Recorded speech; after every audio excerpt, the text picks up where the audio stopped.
Welcome to our second webinar, which is an introduction to recording videos. For those of you that don't know me, my name is Alex Wren. I'm the Managing Director of Bitpod. Bitpod is a video production company based in Exeter. We have a studio, we do live streams, we do webinars, although we don't normally feature in them, so something slightly different for us in these last two videos. We do animations and we tackle challenges, video challenges for things like video booths, things we find quite exciting and are quite different. So today we're going to be covering lots of different things. We're not going to be jumping into them in a massive amount of detail because this of course is an introduction too. So hopefully there'll be something here for everybody. My apologies if I don't go into enough detail with things, but I am trying to cover quite a lot. So moving on, first of all, what are the opportunities? So everybody pretty much is stuck at home wondering how to continue their business, and of course the internet and video is a real option. So we've got a number of different things we're going to look at here that might just sort of spark some ideas and get you thinking about how you could use video to extend or continue or even diversify your current business activities. So let's start with replicating offline activity. So I'm not going to know what these are, but of course all of you people watching are going to know what it is that you did, and you might be thinking, well, actually we could do this with video, so we could actually replicate it in some way. I can't go into the details here, but you're already going to know if that's possible and what that is. So the second option is you might already be making videos and you might be thinking, well, now I've got an opportunity to scale up and make more. I can make more of them, I can make them longer if need be, I can make them better, I can put more detail in. So for those people who are already doing this, this is a real opportunity because you've already got a bit of a head start. And then we've got process videos. So process videos are things that people don't often think about, but these are a really good way to sort of help any automation that happens in your business. So if you're sending out emails that may be automated or maybe manually, why not include a video with them that explains in more detail something about that process? So if it's sales, for example, you might be providing an in-depth discussion or detailed bit of information to help clients understand what it is that you do or what it is they need to do to become a client. It could also be onboarding. So as a client becomes a client and they start sort of settling down with the service that you supply, there's usually a lot of education going on. You're learning about them and what they do, and of course they're learning about you and how you work. So videos can really help there. So these could just be links in emails, or they could be, of course, on your website. And then we've got customer support. Now this is a really obvious one, but again, something that's often forgotten. Customer support is very time consuming and often people are repeating the same things again and again. So it can be a really good idea to make a really good video, and then you can answer that in detail with a really nice extended explanation, which I think lots of customers would really appreciate. Now, I'm not saying you don't answer their questions and you just send them a link, but you can find a nice way of making this work. So what about training and education videos? Well, these are very popular, of course, and there's a few different options here. So I'm sure a number of you are already thinking about creating paid courses. So this could be something with Udemy or lynda.com. And this is, of course, where you create a series of videos that people watch and they will pay to access, and you will be sharing your expertise, your knowledge, your processes, whatever it is that you have that makes you you. You can hopefully make some money off making these videos. The second option is you might want to contribute to some shared resources. So maybe if you're making educational videos, then so say you're working with the university, they use places like FutureLearn where all the different universities contribute together. So it might be that you're looking to do that. And finally, you could be making your own little library of videos. And this could be to go on your website, or it could be as a private area on your website that only clients can see. So again, another sort of interesting way of making videos that support your clients. So what about sharing your expertise? Well, this, of course, anyone that knows me will know this is absolutely my favorite. When you make expert videos, so many good things happen. The first one is it's multi-use content. You can put it in lots of different places. And that means that every video you make, you get more and more out of it, which is fantastic.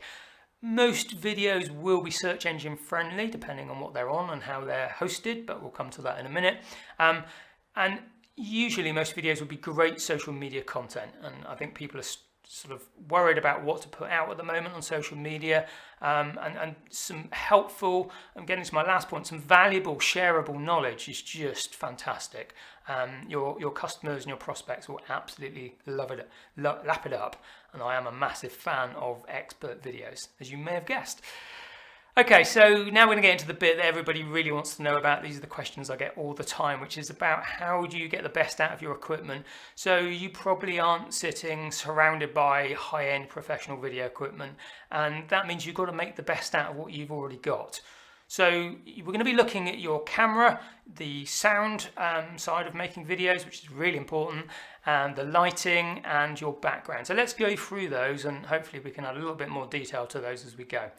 So your camera choice.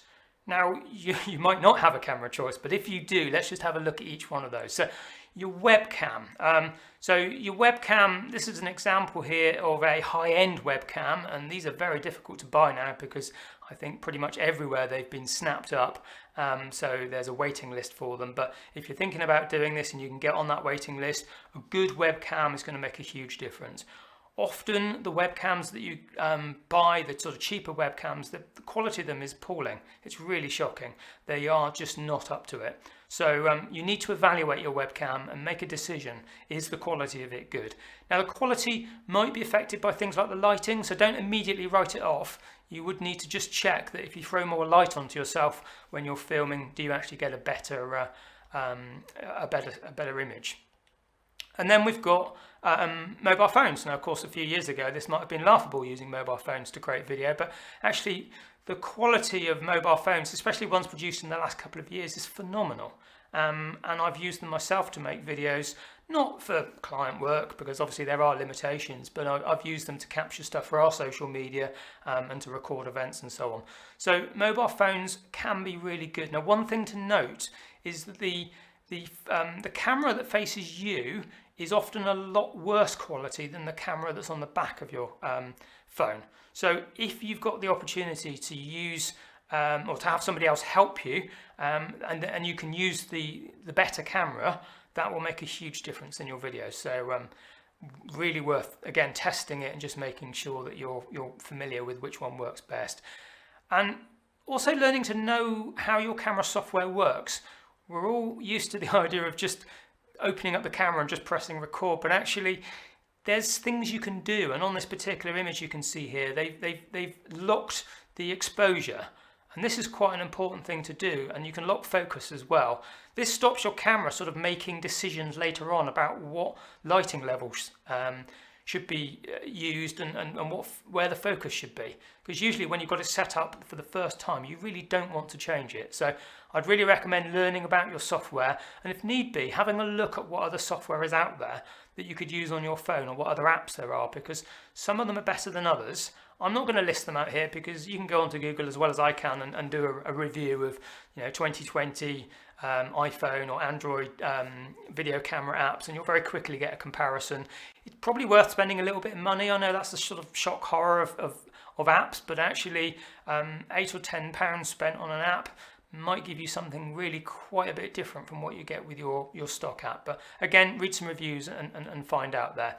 Now, if you dig around in your cupboard and you come up with something like this, please walk away. Old video cameras are pretty appalling quality compared to what we're used to today. So anything that is, certainly anything that's got a tape in it, but there's a lot of older cameras that aren't even HD, and even some of the HD ones, the sort of hobby cameras, really are not very good quality. So do keep looking. A phone is going to be so much better than this. Now, another interesting option that actually a lot of people are using, and of course filmmakers are very excited about using, digital SLRs and bridge cameras, which pretty much look the same. They've usually got a separate lens, or they just look like they've got a separate lens, and they look like a bit of a beefier camera. Now, these can be used for filming. You've got to bear in mind there's sort of two options. You can film in camera, which is where you're recording it to the SD card or whatever the recording format is, and that will mean then that you need to transfer it over to your computer and edit it. Sometimes what people like to do, especially if you want to use your camera for live things like webinars and video conference calls and so on, is they want to connect their camera up to their computer. Now, to do that, you will need one of these sort of boxes. Now, there are cheaper versions out there, but I've heard really bad things about them. So this is a Magewell HDMI to USB 3 converter. Now, these are not cheap. I believe they're around £288. So if you're really serious about making videos and you want to up the quality and you've got a digital SLR and you want to use your computer for doing live stuff or just getting it straight into the computer, then this can be a really good option. Bit of an investment. If you do this, the one thing you must check is that your camera is capable of offering clean, continuous HDMI output. Now what this means is there's nothing else on the screen, so you don't get all the controls and labels and things that you'd get on your screen on the back of the camera, and also that there's no limit for how long you can do this for, because some cameras have a limit of sort of 20, 30, 40 minutes, and obviously it would be very disastrous to find out some way into your live broadcast or your long recording, your training piece, that you can't do this. Okay, so let's talk about camera operation. And the first point I want to make, which might seem like an obvious point, but actually it's become a bit different now, and that is landscape versus portrait. So landscape, just to show you an image here, so landscape or horizontal video is of course when you hold the phone on its side if you're using a mobile phone. And this is of course where the problem is, because with mobile phones we're used to holding it in the vertical or the portrait mode. So actually lots of videos often are in portrait mode. The problem with that is that if you are recording something and you do it in portrait mode and then it's watched back on a laptop or a desktop computer, it's just the wrong way around. Of course, you can't turn your computer monitor or your laptop monitor around. So it's just no good for anybody other than people on phones. So by default, it's much safer to record things horizontally or in landscape. And that means, of course, that you're in a position that, yes, people on phones might have to turn their phones round, but they can do that, it's easy, and people on laptops and desktop computers won't have a problem at all. So really worth noting, this is one of these things you don't want to discover afterwards when you come and edit it all together, or a client comes back to you and says, why can't I see this properly? So do remember this, because it is really common for people to forget and just use the phone in the normal mode. If you're using a digital SLR, obviously this isn't a problem, because you should by default put it in landscape mode, because that's the way the screen is and the buttons are up.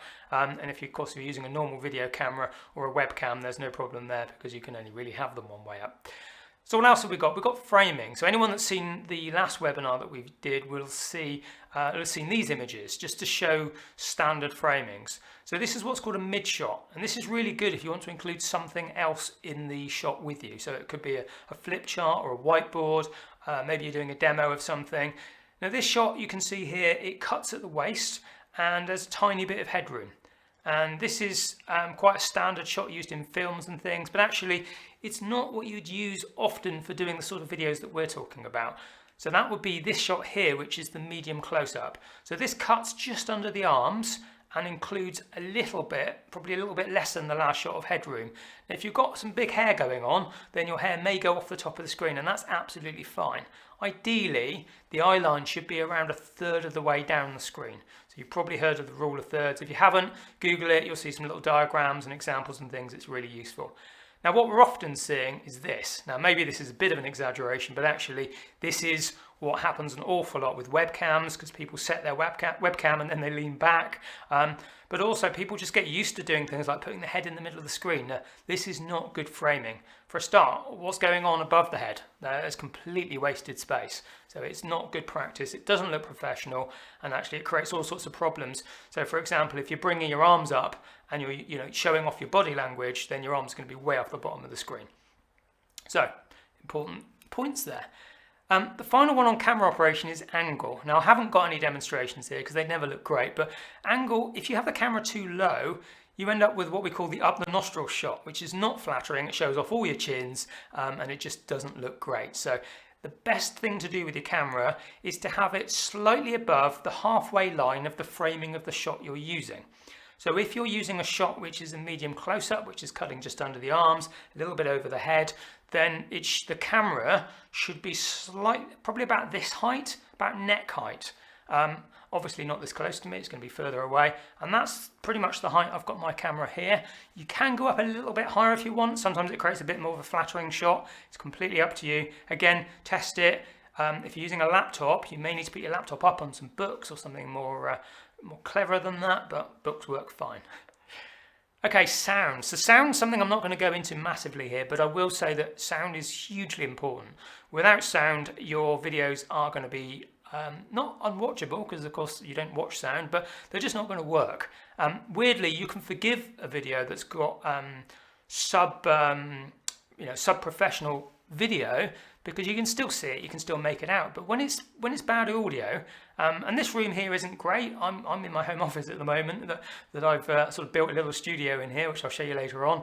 And it's quite a big room. There's quite a lot of echo, so it's not ideal. So if you can, try and think about ways of making the room that you're in a little bit more sound friendly. So maybe hang some blankets up over doors, or move anything in that's dense to you. So if you want to go crazy, lean some mattresses against the walls, but it might be a bit of an overkill. So the number one enemy here with sound is built-in microphones. Now, you may not have a choice. So if you don't have a choice, then you need to get as close as you can to your camera, making sure your framing is good. So medium close-up, of course.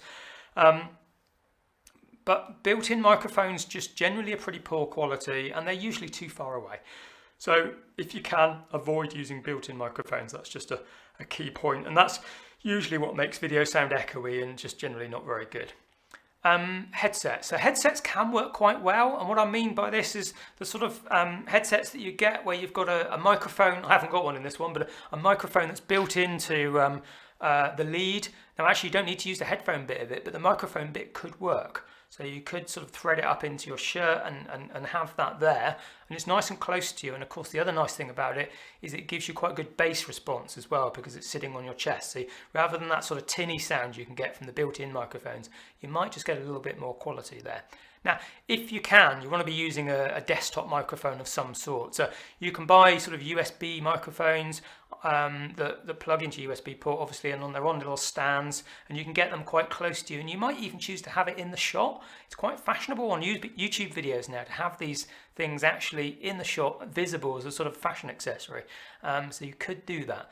I would recommend spending at least £40 on one. Anything less than that is likely to be not good. And you probably would have been better off with your built-in microphone. So read the reviews and just see what's out there. Okay, lighting. So lighting is always a challenge. Now the first option is going to be daylight. If you've got daylight available to you, then try and use it, because it's free. And there's some problems with daylight though. One of them is that if you've got the sun coming in and out, going behind the cloud, then of course the brightness of your video will vary, and your camera may try and compensate for this, which could look awful. It might be okay, but ideally you try and film on if you're using daylight, on a consistent day. So that could be consistently overcast, which is pretty normal for England. But if the sun is out and it's staying out for a bit and you can utilize that, then do so. Your second option is artificial light. And artificial light obviously comes at a cost, but it's much more controllable. So let me show you some examples here. So this is using daylight, and I showed these images in my last webinar. They're still very, very relevant. We see lots of conference calls now, and I'm sure you've all seen it too, where people have got the window behind them. One or two things happens. Either the window looks like it's a nuclear storm outside, or often what actually happens is the window looks okay, and the person's really sort of in shadow and looking underlit, which is not good. So in this example here, this chap's turned the camera around and himself around, and he's used the window behind the camera to add more light, and you can see it's much, much better. So what about artificial light? And this is something a lot of people are looking to do, and I completely understand why. If we can, every time we film with our clients, we'll always use artificial light. Sometimes we'll even add it to natural daylight, just because it makes sense to do that. So here's a popular option, but I'm going to give this to you with a warning. So these soft boxes are very, very popular. People like them, they're cheap. You can get 2 of them plus stands and a bag and a bulb for 50 quid. But I've got to tell you, they are problematic. I know this, I've owned some. And the reason why they're problematic is because, one, they're top heavy.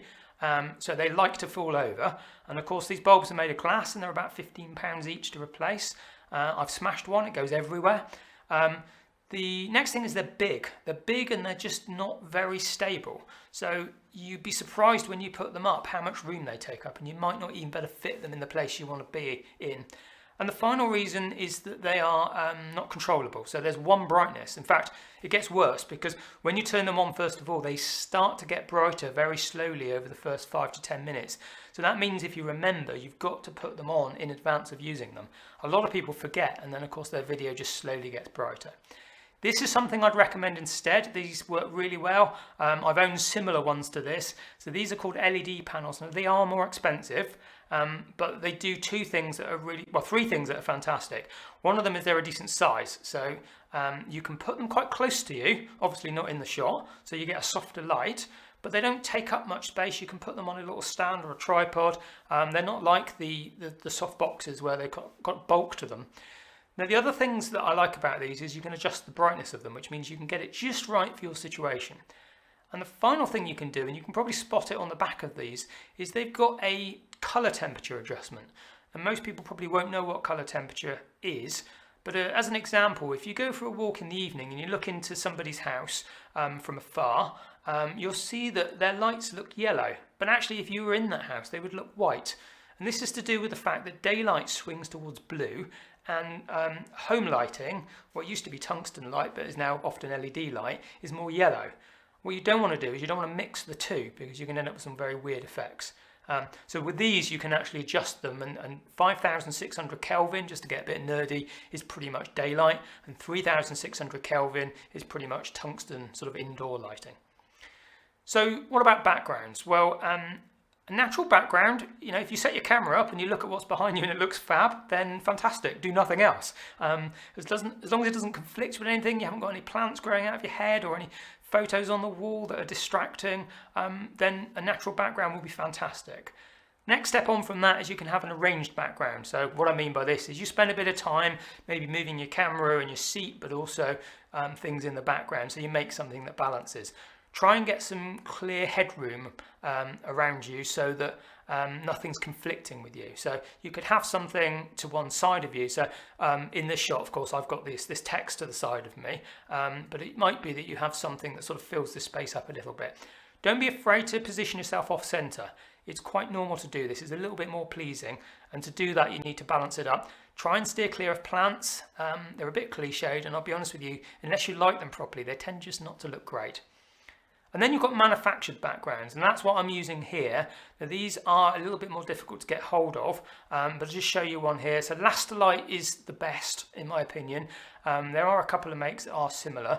Now they're made out of wool. Now they're difficult to get hold of at the moment because I think everybody's buying them, and you can see from this screenshot there was only 6 left in stock. They're reversible. My advice is grey is a really versatile colour. You can turn the light, you can have lights on it if you want to, or you can have it without lights. At the moment I've got one, and I'll show you a shot in a minute that shows you with the lights on. The cotton ones crease, and you will find that every time you put them away, and then because they pop up and you bring them back, you will be ironing the thing. It gets tiring very quickly, and you'll wish that you'd actually invested in the wool one. Another option is these paper rolls. So with paper rolls, as long as you weight them properly and you've got one that's wide enough for your shot, do check this, then they're a really sort of cost-effective way of creating a background. But you've got to have a stand to put on it, and you need a weight for them as well. My recommendation is to buy a length of piping and just tape it to the bottom. That's what we've done in our studio. It's a bit low tech, but it works perfectly, and it saves spending 30 quid on a professional background weight, which is just ridiculous because it's just a piece of metal. You will need a stand for it though. Now these stands aren't great, I'll be honest with you. This is like 35 quid, but do you know what? They've only got one job to do, and that is just to hold your piece of paper up, and they all pretty much do it. So, okay, they might weather after a while of putting them up and taking them down, or the quality of the bag might not be that good, but essentially all they've got to do is hold a roll of paper in the air, and I'm pretty sure they can all do that. Now we move on to editing. I'm not going to go into too much detail with editing because it's a huge topic, which is a career for many people, and there's huge amounts of information out there on the internet as well. So actually there's courses, there's all sorts of things that you can use to find out how to edit should you need to. But first of all, the question is do you actually need to edit? So if you're filming something on your phone and maybe you've done it for Facebook or YouTube, you're aware that you can just upload the thing you've just recorded without any editing. So that's called an in-camera edit. And in its most simplest form, you don't actually do any editing, you literally just upload it. So the first question is do you need to? Can you make your piece that you're recording so simple, so straightforward that you can film it in one go? And if you can't film it in one go, then maybe it's worth practicing to do that. The concept of editing something together so that it is perfected in post-production or editing is often a myth. It's very difficult to join together the best bits of lots of different takes. You end up with what's called jump cuts, and although that can be quite fashionable on some of the YouTube channels, that might not be the look that you're going for. So the other thing to consider is that you can get apps these days for your phones that are actually incredibly powerful and allow you to do quite a bit of editing to your video footage. Now they are quite fiddly because obviously the screen's quite small, but if you're doing some fairly simple edits, then actually do have a look at it. Adobe have got a really good one out that's part of the Adobe suite. So if you already are a subscriber to the Adobe Creative Suite, you'll get that free of charge. But there's plenty of reviews out there for different apps. I'm not going to go into that now because you can Google them just as well as I can. So then the next option is what's called a non-linear editor. That's the posh name, but it basically means editing software. Now, if you're on a Mac, then you're probably going to be using something like iMovie because that's free. Or if you're on a PC, you can use Windows Media Maker. I don't know what it's called actually, but it's not great. It works. So one thing to consider is Adobe Premiere Elements. So Adobe Premiere Elements is actually relatively affordable, certainly a lot cheaper than the Creative Suite. So it's worth having a look at. And of course, when you're using editing software, that's where you can do more complex things. So if you need to bring in visuals, so imagery or slides or maybe other videos that you've recorded, then you're going to need to use a proper editor to do that. Now this does take time to learn to do, and you need to be sort of fairly technically adept. So if it's something that scares you and you don't really want to get into it, then just try and find a way of doing it that doesn't require that sort of complex editing. It might be that you bring in a whiteboard or a flip chart or something like that. It's a bit low tech, but it can be quite engaging. Or you might decide actually you can just explain the things well enough. So I'll let you choose what you're going to do, and I'm not going to go into editing any more than this. Maybe in another video, but for today, I don't think we'll get everything covered. So moving on to scripting and not scripting. Now this is a conversation we have an awful lot when people use our studio. And my answer is always the same, which is some people need to script and some people won't script. Now, I generally am the sort of person that wants to script things, but I can just about cope. You'll be the judge of that, obviously. But for something like this, for webinars, you can't script them, but for shorter videos, you can. Now, the challenge is most people can't learn a script. We work with professional presenters who struggle themselves to remember scripts, although some of them are very, very talented. And it really is a talent, and it's not something you can learn in 5 minutes. So here's a nice cheat for you, which is an iPad app, which is called Teleprompt Plus. And the plus is actually the plus symbol. And you can find this, I think it's $13. And I really recommend this one because we use it on an old iPad. I think it's an iPad 3. When we go out and film stuff with a little bracket that goes onto a stand, it works really, really well. And you can control it with an iPhone. So if you've got an iPhone and an iPad, and as I say, it doesn't need to be a new iPad. And if you don't have an iPad, maybe buy an old one off eBay, as long as it works. As I say, I'm used to using the iPad 3 and it works absolutely perfectly with that. Then you've got a really good way of reading a script and having it, usually have it right under the camera and you'd be reading right at the top of it. So I can really recommend this if you think you want to keep your videos nice and short and you want to get word perfect delivery. If you're the sort of person that is very comfortable with what you say and how you say it, and you're used to ad-libbing, then don't script, because you will find you will trip over it and you'll probably end up actually not sticking to it, and that creates all sorts of problems. So let's have a quick look at my setup today, because although I'm not expecting you to have anything like this, of course, I did want to just show a little bit of how I've recorded this today. So I'm actually in my living room, or what was my living room, which has now been converted into an office and a studio. And if I just show you, there I am on that camera there, hello. I'll just show you what's going on here. So in front of me, I've got the laptop, which is running all the software that enables me to do this. This huge thing up here is a LED light. You'll also see there's two more lights here and here, which are lighting the background. This thing you can see up here is the microphone, so I shouldn't have touched that. And then behind me, we've got a, I think this is Elastilite wall background, and I'm changing all my slides using this little controller here. So I'm going to bring you back to me. Hello. Okay, so I thought I'd show you that because actually, although I'm not expecting you to replicate anything like this, the essential components of this setup are what you're going to be replicating, and that is a background, obviously a main camera, and you're probably only going to have one, a microphone. I'm just using one main light, and then actually you can't see it, but behind me up there is a hair light. So that's my setup. Let's just move on to just something you might be interested in the future, and this isn't a shameless plug, I'm just letting you know that this exists because a lot of people don't. We've created a studio very much because people don't want to do this sort of stuff. Now obviously it's out of operation at the moment, but I'm hoping you'll all get a chance to come and have a look at it at some point in the future if it's of interest. It's called Easy Studio because it is easy. Here's a photo here, and you literally just turn up and it's all ready to go. So the concept behind Easy Studio is we take away all the technical pain by making everything configured, ready to go. We've got teleprompters, there's lighting, overhead mics, the whole thing is set up. And again, this is the sort of thing that you're going to be replicating, but just within the confines of your own home, and of course with whatever you've got to use, and that's what we're all having to do now. Okay, so I want to talk about recipes for creating successful videos. Now, by recipes, I mean, what are the key components? What are the things that actually are, I believe, are really important, and I've seen in my history of video production that make a difference? So the first one is actually don't make long videos, make more short videos. And there's a number of reasons behind this. One of them is it's easier to make short videos. Second thing is you can keep your energy up. So you can have a break, you can have a cuppa, and you can come back and you can fire away with the second one, and you're going to be all revved up and it's going to come across in the video. If you make a long video, a bit like I'm making now, but it is a webinar, then your energy may not last until the end of the video, and that might not be great for the viewers. I'm going to do my best, so I promise I will keep going. Okay, what else? Focus on value. I think, and this actually ties in with the second one, which is never sell to the viewer.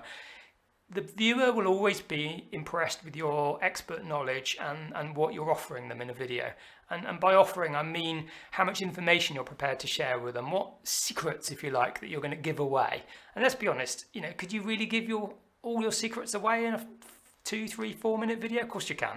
You're only ever going to scratch the surface. So what you're hoping to do is to impress them. You want them to connect with you as a person and really sort of start a relationship where they trust you. So it's all about know, like, and trust. And of course with videos, it's a really good way of kind of speeding that up. Another sort of thing that I found really worked, which is try and aim for a video to either have 5 or 7 sections. Now actually, whichever one you choose, it's going to have 2 less than this, because you're going to have an intro and you're going to have some sort of summary, I expect. So actually it's going to be 3 or 5 sections. And the reason this sort of rule works well is because if you know you've got those middle 3 or 5 sections and you start dividing your content up and saying, okay, I'm going to cover this, say we're doing 3 in the middle, I'm going to cover, part 1's going to be this, part 2 is going to be that, part 3, or section 3 is going to be this. I've now got a clear structure, and I can of course detail that more, but what it does is it stops people and stops me trying to pack too much into a video. And that's often, it's often what people want to do. They often just want to get loads and loads of stuff in their video, and of course what they end up with is something that's very long, very compacted, because they haven't been able to go into much detail, but they've tried. And the worry is that people are left sort of scratching their heads and maybe reeling a little bit from all the content. Okay, one of my other favourite things is about frequently asked questions, FAQs, and what I call FTAs, which is, I made this up, frequently told answers. There's some real opportunity here. And what I mean by this is, what are people asking you at the moment or in the past? Look through your emails, think about calls you've had, ask your other colleagues. What are the questions that you're commonly getting? And it could be through inquiry forms on your website. What are the questions people are asking you, and what are the things that you're telling people that they don't know how to ask or they don't know they should ask? These topics can give you really good starting points, because if people are asking you these things, then there's a good chance there's people out there that aren't asking you these things. if you make videos about them, they've got more chance of being found. And this is where sort of SEO starts to come in. So have a think about what the questions are and then make your videos to answer them. And that's my probably biggest tip today, because you can do so much with this. And already I can see some of you down the lens of the camera probably thinking, actually, I know a few of these. So dig them out, make a list and just have a think about it. Okay. So YouTube and other video hosting platforms. So what do we do here? Well, there's a lot of video hosting platforms. Here's a few of them, but there's plenty more. And one of them that's missing off here is Vimeo, for example. Now, do you need to worry too much about them? Well, probably not. Actually, most of the time you should be putting stuff on YouTube.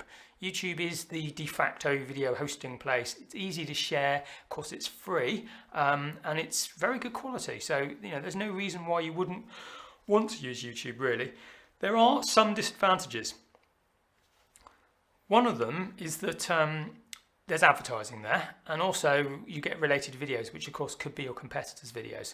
So as a sort of an enhanced option, I would suggest putting your videos onto YouTube and maybe sharing those on social media. And then if you're going to embed them on your website, use something else. Now, a really good option would be Vimeo. And of course, you will need to buy a Vimeo account because it costs money, and you can't use the very, very basic one because that's for creators. So you need to buy, I think it's Vimeo Pro or possibly Vimeo for Business. It's not a huge amount of money. The quality is amazing and you've got so much more control of it. There's also things like Wistia. Wistia is a really good one, and you can do some clever things with Wistia, including payment gateways and things like that. So if you want to look at adding video to your website and charging people to access it, then this can be an interesting option. Okay, so let's talk about video SEO facts, and actually probably myths more than anything else. I hear so much information about video SEO that just purely isn't true. So let's try and go through some of the key facts. So the first one is that YouTube knows what you say in your video and can index it. So what I mean by that is that as you speak in your video and your video gets uploaded to YouTube, what YouTube will do is it will look at the words and it will base search results in the YouTube search engine on what you said in your video. So it's always worth making sure that you correct the automated captions, because sometimes YouTube doesn't understand what you said. So I would really think about going into the captions area and checking everything that's been automatically generated. Some of them are laughable, some of them it just doesn't understand because they're too technical, or maybe they're brand names, that sort of thing. Get in there and correct them, and that will really help. Now, the next thing, and this is probably the biggest thing I see, is that titles of your video, so your title is obviously what it comes up as when somebody searches, it's the name of your video, are often really kind of mediocre. So I would really recommend thinking about the keywords that people might be using when they're searching for the video that you're going to make. And if you need to, try and use autocomplete. So go onto YouTube and start typing. And you can start with things like how do I, or I need help on, or whatever it might be, until you start finding something that looks like your video should be an answer to it. And then be inspired by it. Don't copy it, be inspired. And don't forget, you can also go onto Google and do this as well. Use the autocomplete to see what people are searching for. There's plenty of other tools out there. I haven't got time to go into the detail, but that's a really good start. So get some keywords in your titles. Your videos also need descriptions. It's really important that your videos actually have descriptions in them so that people know what they're about, and so Google and YouTube know what they're about. And this might be different than what you actually say. So do put some good descriptive descriptions in there. And actually, not necessarily on YouTube itself, but if you embed your video on your website, which a lot of people will do, it's worth putting a transcript of what you said on there underneath. Now, this is useful for people that don't have speakers, but it's also useful, again, for search engines to know what's been said in your video, because, of course, they're not all going to be Google. I know they are mostly, but it definitely will help. Okay, and finally, the last one, most obvious one, is actually make your videos good. If you've got good content and they're well produced and they're fun to watch, then actually what happens? Well, people share them, people like them, and that helps other people discover them. So making good videos is one of the best things you can do. Now, I know you're all going to do that anyway, but I'm going to say it. Okay, I have got a bit of a, as my eldest daughter would love saying, a plot twist here. And that is, I have to admit, this webinar is not live. So I'm really sorry if I've duped you a little bit here, but this video has been pre-recorded. Now, why have I done that? A few reasons. One of them is the internet connection at home just isn't as good as the one in the office. So I daren't try and do a live webinar. I am going to test that more and maybe it'll happen, but in the time I had, I just thought it wasn't going to make sense to do that. The second thing is that I can't rely on getting any peace and quiet here necessarily, because obviously there's 4 of us here. So doing it live and having a disturbance, I'm sure it wouldn't be too bad, but the phone will ring, the door will go, the kids will put some music on because they've forgotten, all that sort of stuff. Okay, look, thank you ever so much for watching. I've really enjoyed putting these webinars together. Still thinking about doing more, but do let me know in the chat what you're thinking. And I'm actually on the chat now, and I have actually been watching this whole video and this whole webinar, but I didn't want to chat whilst I was speaking because that would have ruined the surprise, I guess. So thanks ever so much, and hopefully I will speak to you all soon, and I will see you in the next one. Take care. Bye-bye.